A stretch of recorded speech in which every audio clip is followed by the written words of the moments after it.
안녕하십니까. FP 클라우드 대표 강사 이영입니다. 오늘은 좀 포맷을 좀 바꿔봤습니다. 오늘은 백지 설계에 대한 이야기를 좀 해볼 텐데요.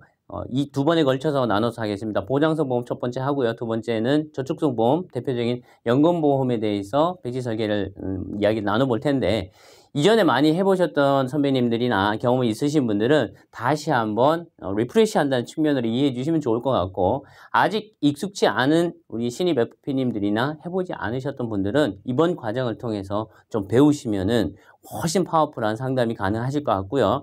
자, 첫 번째로는 보장성 보험에서 이야기하고, 두 번째로서는 사망보험금. 고객들이 싫어하기는 하지만 그럼에도 불구하고 고객분들의 인생에선 중요한 부분이기 때문에 종신보험을 백지로 고객분들하고 어떻게 풀어낼 건지 이야기를 나눠보도록 하겠습니다. 이번 과정을 통해서 고객분들하고요, 백지 상담을 하게 되면 굉장히 친밀해지고 신뢰도도 많이 높아집니다. 실제적으로 그렇고요. 고객 커뮤니케이션, 즉 고객과 상담하는 상담 스킬들을 백지 설계를 통해서 많이 한번 올려보도록 하겠습니다. 공자가 제자들을 모아놓고 이야기를 했다고 합니다. 인생의 그림을 그릴 때 가장 중요한 게 뭐냐 물어봤더니요, 여러 제자들이 정답을 맞추지 못했는데 한 제자만이 이야기를 했다고 합니다. 하얀 도화지가 필요합니다, 선생님.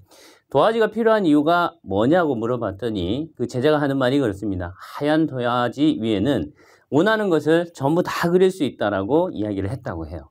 그래서 고객들하고 상담을 하실 때 많은 이쁜 자료, 그리고 파워풀하게 색깔도 좋은 자료들도 중요하지만, 정말 고객들하고 소통하기를 원한다고 하신다면 하얀 백지에 고객의 인생을 그려보는 것도 중요하다고 생각을 합니다. 그래서 저는 보장성 보험을 고객들한테 처음에 이야기를 할 때 무슨 이야기를 드리냐면 사진장수라는 이야기를 많이 드립니다. 고객들의 인생을 그림을 그려주고 인생의 큰 그림을 그리면서 고객들한테 일어나는 이벤트에 따라서 보장금 그리고 보험 금액을 어떻게 준비를 해야 되는지를 이야기를 하는 거죠. 그래서 하얀 종이에다가 먼저 그림을 한번 그려보겠습니다. 십자를 딱 긋고요. 십자를 긋고 난 다음에 이렇게 써보는 거죠. 사진장수. 자, 사진장수가 무슨 의미인지 궁금해 하신 FP님들 많으실 텐데요. 사진장수는 이렇습니다.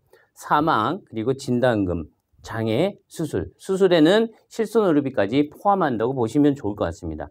그래서 고객님한테 이렇게 말씀을 드리는 거죠. 고객님, 살아가시면서 많은 이벤트들이 있을 텐데 보험과 관련해서는 이 4가지 정도가 있는 것 같습니다. 제가 고객님 인생의 큰 그림을 그려주려고 하는 것처럼 사진장수라는 표현을 좀 써본 거죠. 그래서 보험을 가입을 할 때도 이 사진장수라는 것에 기준을 두고 가입하면 어떨까 하는 말씀을 드려보는 겁니다. 자, 사자는요, 아시겠지만, 자, 사망보험금입니다. 진은 진단보험금이 되겠죠. 그리고 장에는 바로 장애보험금을 이야기를 하고, 수술과 실손의료비 포함한다고 보시면 되겠습니다. 그럼 고객들한테 보장성 보험을 이야기를 할 때 이 4가지 영역을 채우는 걸로 고객들한테 이야기를 하는 거죠.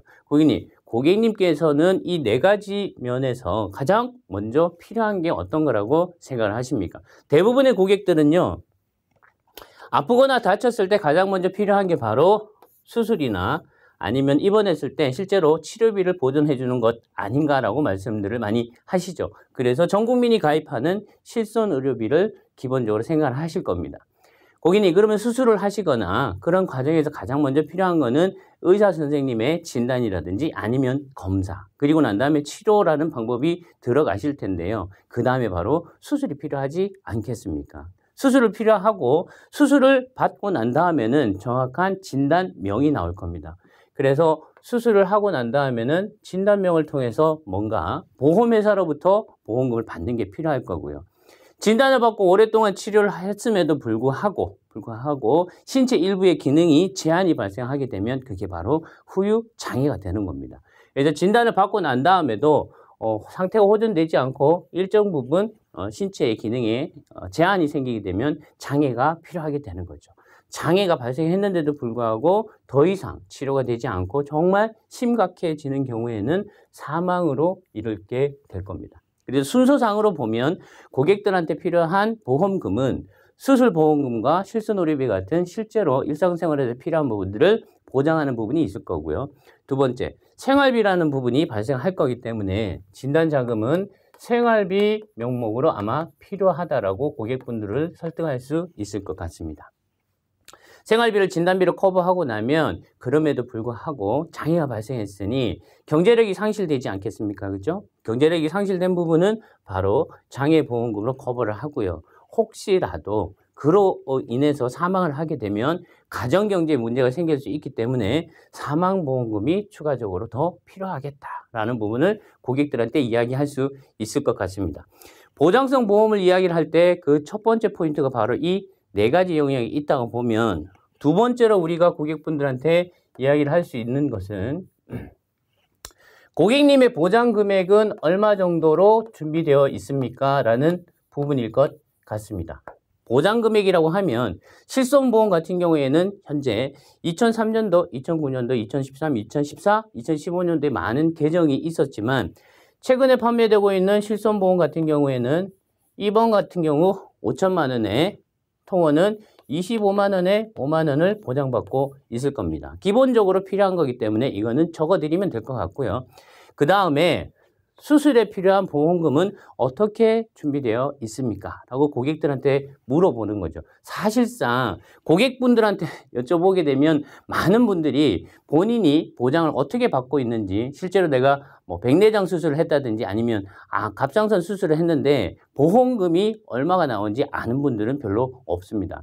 고객분들한테 우리가 지금 그 보험을 가입하라고 말씀을 드리고 있는 게 아니라 현재 고객님이 보장받고 있는 보험은 제대로 고객님이 원하는 만큼 되어 있는지에 대해서 서로 협의하고 줄여가는 과정이라고 보시면 좋을 것 같습니다. 그래서 이 수술비에 대한 가입금액과 수술이 발생했을 때 어떤 경우에 보험금을 받을 수 있는지를 고객분들하고 실질적으로 이야기를 하는 거죠. 그 다음에 이 수술비 같은 경우에는 생명보험과 손해보험에서 지급되는 수술비가 분명히 다를 겁니다. 그래서 수술비를 보완한다고 하더라도 생명보험의 수술비와 손해보험의 수술비를 적당히 잘 섞어서 포트폴리오를 만들어준다면 제대로 된 보장 금액을 고객분들한테 설명할 수 있을 것 같습니다. 두 번째로 넘어갔을 때는요, 생활비 보장을 받을 수 있는 진단비가 되겠죠. 보통은 진단비 같은 경우에는 3대 질병 진단비를 이야기를 많이 하고 있습니다. 3대 질병이라고 하면 암과 뇌 그리고 심장에 관련된 질병들이죠. 보통은 뭐 여러 상담사들마다 FP들마다 조금씩 기준은 좀 다르겠지만 최소한 1년치 연봉 정도는 준비하면 좋겠다라고 고객분들한테 어떤 기준을 제시해 드리는 거죠. 1년치 연봉이라고 하면 대기업에 취업한 신입사원 기준으로 보면 2,500에서 3천만 원 정도 될 겁니다. 그래서 여기 435분 중에 진단비 영역에 3천만 원을 딱 적어 놓고요. 고객분한테 여쭤보는 거죠. 고객님이 현재 가입하고 계시는 보험은 3천만 원 정도가 보장이 됩니까? 플러스 다음에서는요. 3천만 원 정도 보장이 중요한 게 아니라 고객님이 원하는 보장 금액은 어느 정도 되냐고 여쭤보는 겁니다. 지금 현재 3천만 원인지 아닌지는 잘 모르죠. 고객분의 증권을 받아야만 확인 가능한 거니까요. 그 다음에 물어볼 수 있는 거는 3천만 원이 될지 얼마가 될지 모르겠지만 고객님이 스스로 생각해 보실 때 실제로 만족스러운 보장 금액이 어느 정도인지 얘기를 나눠보는 거죠. 지금 우리는 보험료에 대한 이야기는 전혀 하고 있지 않습니다. 고객이 보험을 가입할 때에 어떤 기준에 대해서 얘기를 하고 있기 때문에 보험료에 대한 이야기는 나중에 마지막에 조절할 수도 있는 거죠. 왜냐하면 처음부터 고객이 보험료에 대한 어떤 그 충격이라든지 그 부담이 생기게 되면 상담이 더 이상 진행되기 어렵습니다.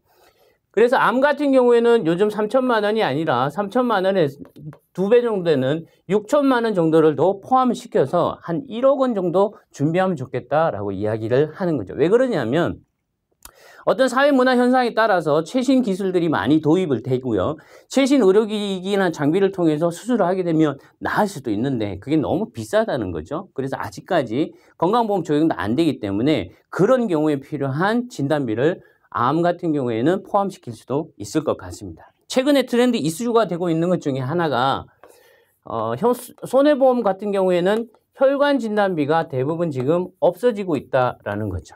물론 혈관 진단비 자체가 보장되는 금액 자체가 그렇게 많지는 않습니다. 그럼에도 불구하고 생명보험에서 보장하지 않고 있는 혈관 진단비에 대해서 중요하게 생각하는 고객분들이 있습니다. 그래서 보장 분석을 하거나 보험에 대해서 이야기를 할 때, 보험을 가입하는 기준을 이야기할 때 혈관 진단비에 대해서 짚어주는 것도 고객분들한테 상당히 좋은 거죠. 자, 세 번째가 바로 장애에 관련되는 보험인데요. 2000년 이후에 종신보험이 많이 유행을 하고 많이 가입을 했습니다만 실질적으로 안타까운 사실 중에 하나는 장애에 관련되는 보험 가입 금액 자체가 그렇게 높지 않다는 겁니다. 대부분은 장애에 대한 부분이 5천만 원에서 많으신 분들이 1억 원 정도 가입해 계시는데요. 1억 원 정도 기준으로 봤을 때 70% 이상 장애, 80% 이상이면 사망에 준하기 때문에 79% 미만이라고 하면 1억 기준으로 봤을 때는 7천만 원에서 8천만 원이 될 거고요. 5천만 원 기준으로 봤을 때는 80% 미만 장애라고 하더라도 4천만 원밖에 되진 않죠. 근데 80%의 장애는 굉장히 심한 경우의 장애입니다. 그래서 고객님이 가지고 계시는 보험은 얼마 정도의 장애보험금을 받으실 수 있습니까? 라고 첫 번째 질문을 할 수 있을 거고요.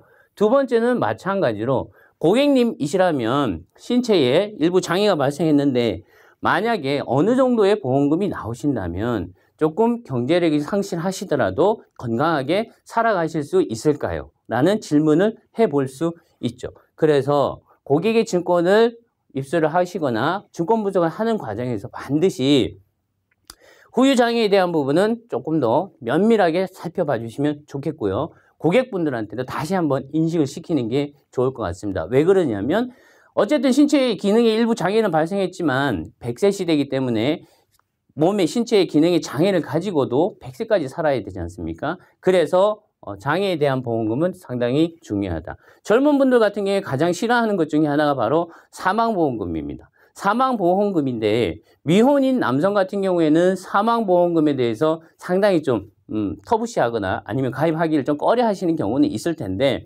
30대 후반에 결혼을 하고요.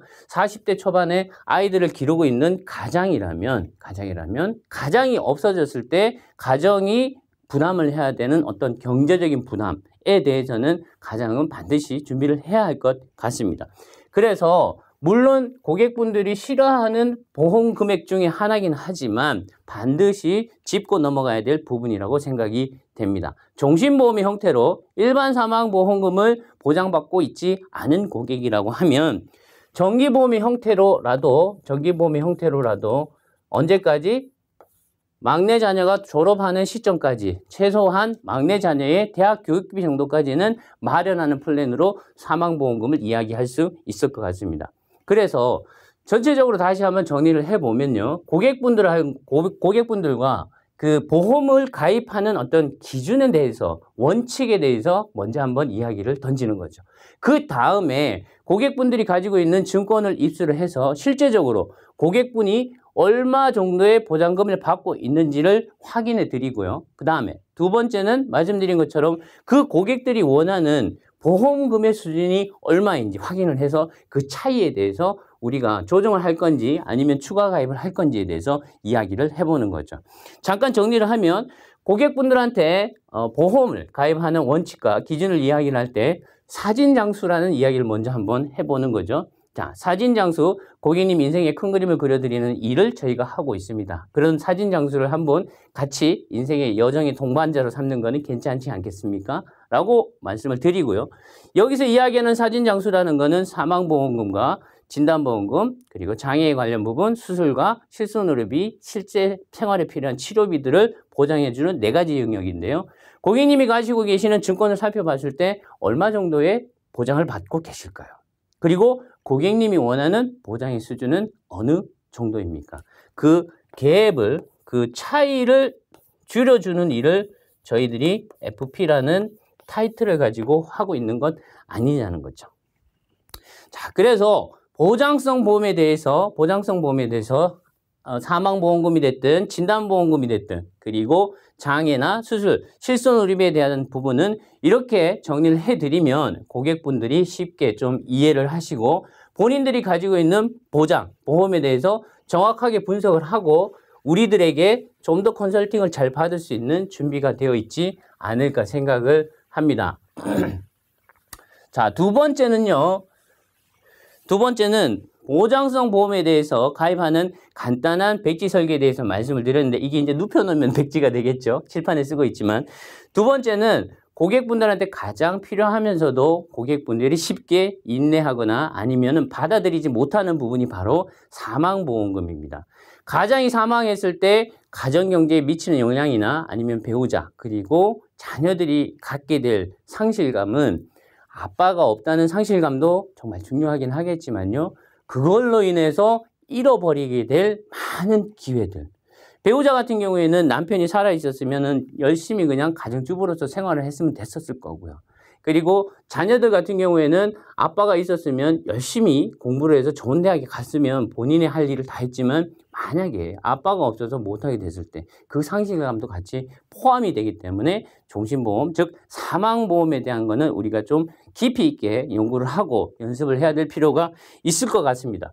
종신보험과 사망보험금 이야기를 할 때는 먼저 쭉 직선을 한번 그어보는 거죠. 쭉 직선을 그어보고 한번 여쭤보는 겁니다. 고객께. 자, 고객님이 가장으로서 경제활동을 하면서 수입을 벌어와서 가족들이 그걸로 생활을 하고 교육도 받고 열심히 생활을 할 텐데 그 책임이 끝나는 날이 언제 정도 될까요? 대부분의 고객들은 이런 질문을 받았을 때 별 생각이 없습니다. 왜? 사람들은 다 똑같습니다. 고객이 아니더라도 나는 죽지 않고 끝까지 열심히 살 거고 병에 걸리지 않을 거고 산에 가서 열심히 동산까지 갈 거고 굴러떨어져서 다리가 부러지거나 다친 거라고 생각 절대 하지 않습니다. 그래서 대부분은 재무설계나 보장성 보험을 이야기를 할 때 언제 정도를 얘기를 하냐 하면 막내 자녀가 둘째 자녀겠죠. 보통 2명씩일 테니 둘째가 대학을 졸업하는 시점까지라고 보통들 이야기를 합니다. 뭐 저 같은 경우에도 제가 50대 중반 정도 되면은 둘째 아이가 대학을 졸업을 하는데요. 그 정도 되면 보통 한 55세나 아니면 56세 정도 될 것 같습니다. 지금 만약에 예를 들어 가지고 40대의 가장이라고 한다고 하면 향후에 앞으로 15년 정도의 기간 동안은 가정경제, 최소한 막내 자녀에 대한 어떤 경제적인 책임은 가지고 있지 않겠냐는 거죠. 그러면 막내 자녀가 독립을 하고 교육을 마치는 시점까지는 아빠의 부재시, 가장의 부재시에 뭔가 재원이 있다고 하면 이 아이의 꿈과 희망은 계속 지켜나갈 수 있지 않겠냐는 거죠. 그러면 두 번째로 쭉 위로 선을 긋고요. 그 다음에 막내 자녀가 졸업하는 시점까지 과연 얼마 정도의 돈이 있으면 가장으로서의 책임을 다한 걸까요? 라고 고객들한테 물어볼 수 있겠죠. 대부분은 고객분들은 그런 생각을 한다기보다도 열심히 생활하고 돈을 벌어서 아이들한테 잘해주는 것만 생각을 하거든요. 그래서 별로 그런 생각들을 하지 않기 때문에 우리 FP들이 기준을 제시해 주는 것도 좋습니다. 그래서 이때까지는 최소한 얼마가 될지는 모르겠지만 이 막내 자녀가 대학을 졸업할 때까지 필요한 자금 4년이죠. 그죠? 4년이기 때문에 4년치 정도의 학자금은 있으면 우리 아이가 대학을 정상적으로 졸업할 수 있지 않을까라고 생각을 하는데 지금 대한민국의 대학 교육비로 기준으로 보면 4년간 총 물가 상승률 감안하지 않더라도 4천만 원 정도의 돈이 필요합니다. 근데 앞으로 이 가장의 사망이라는 게 언제 일어날지 모르기 때문에 지금의 가치라기보다는 사실은 물가 상승률이 반영된 개념으로 한다고 하면 최소한 2배 정도의 자금은 필요하지 않겠냐는 거죠. 그러면 가장이 사망 시 8천만 원 정도의 재원이 있으면 우리 아이가, 둘째 아이가 최소한 대학을 졸업하는 시점까지는 아빠가 남겨놓은 돈으로 대학을 잘 졸업하고 좋은 곳에 취직하고 더 많은 공부를 해서 더 훌륭한 사람이 될 수도 있지 않겠냐는 거죠. 그러면 사람들이 이렇게 물어보겠죠. 만약에 그런 일이 일어나지 않는다면요. 좋습니다. 선생님이 사망하지 않고 건강하게 살아가지고 이 시점까지 살아계시다면 너무너무 행복한 일이죠. 왜? 이 자금을 쓸 일도 없이 고객님이 열심히 생활하셔가지고 돈 벌으셔가지고 다 해결하셨기 때문에 그러면 이 이후로는 사망보장에 대해서는 필요성이 많이 떨어졌으니 사망보장 금액을 줄이실 수도 있다라고 말씀드리는 거죠. 상품 중에 기존에 가입했던 상품 1억 원을 가입했다가 나중에 시간이 지나서 5천만 원으로 줄어들게 만들 수 있는 상품들이 계단형 상품들이 있습니다. 그러면 실질적으로 보험료도 많이 줄어들 수 있겠죠. 그렇지 않다 하더라도 여기에 쌓여져 있는 재원으로 활용할 수 있는 방법을 이야기를 할 수 있겠죠. 좋습니다. 선생님, 열심히 사셔가지고 막내 자녀가 정상적으로 다 졸업을 하셨다고 하면 그 이후에도 자금들은 분명히 필요하실 겁니다. 어떤 자금이 필요할까요? 나이가 이제 드셨기 때문에 노후에 필요한 의료비들이 추가적으로 발생할 수도 있을 것 같습니다. 그러면 그동안 쌓아놨던 이 자금들에서 노후 의료비를 일부 쓰실 수도 있을 겁니다. 왜? 나이가 들면 다들 아시겠지만 건강보험에 대한 보험을 새로 가입할 수가 없기 때문에 내가 납입한 보험료를 가지고 중도인출이라는 제도를 통해 노후 의료비 재원으로 쓸 수 있을 것 같습니다. 만약에 나이가 오래 지났는데도 불구하고 너무너무 건강해서 노후 의료비를 쓸 이유가 없다면 그 재원을 가지고 연금으로 전환하는 방법도 있을 겁니다. 그래서 종신보험 하나를 가입해서 막내 자녀가 졸업하는 이 시점까지 자녀의 교육비를 마련하는 뿐만 아니라 쌓여있는 자금을 통해서 노후 의료비를 해결할 수도 있고요. 노후 의료비가 필요 없다고 되면 그걸 연금 전환을 통해서 이 시기 이후에 배우자와 본인의 노후 재원의 일부로 사용할 수도 있을 것 같습니다. 너무너무 돈을 잘 버시고 승진도 잘하셔서 높은 자리에 가셨다 그러면 상속이나 증여에 대한 준비 재원으로도 마련할 수 있을 것 같습니다. 보장성 보험과 종신보험에 대해서 간단하게 백지로 고객분들한테 풀어보는 상담에 대해서 말씀을 드렸는데 지금은 간단하게 말씀을 드렸지만 스스로 고객분들 앞에서 이런 연습들을 많이 하시게 되면 고객분들하고 좀 더 가깝게 친밀하게 커뮤니케이션 할 수 있을 것 같고요. 신뢰 형성도 물론 더 잘 될 거라고 생각하십니다. 중요한 얘기는요. 제가 지금 이 칠판에다가 백지에다 그림을 그리면서 보험에 대한 이야기는 한마디도 하지 않았습니다. 보험료에 대한 이야기도 하지 않았습니다. 고객이 원하는 자금의 규모에 대해서만 이야기를 했고요. 그 쌓여있는 자금을 어떻게 활용할 건지에 대해서만 말씀을 드렸습니다. 고객이 이 플랜에 만약에 합의를 하신다고 하면 그 다음에 물어볼 것은 얼마 정도의 기간 동안 납입할 수 있는지 그리고 어느 정도의 보험료면 본인이 감내할 수 있는지 그거는 2차 상담을 통해서 보험료 사이즈를 줄이거나 아니면 납입 기간을 늘리는 걸 통해 가지고도 해결할 수 있을 것 같습니다. 백지를 통해서 상담을 하시게 되면 계약과 연관된 성과와 연관된 그 비즈니스는 성공할 수 있을 거라고 믿습니다.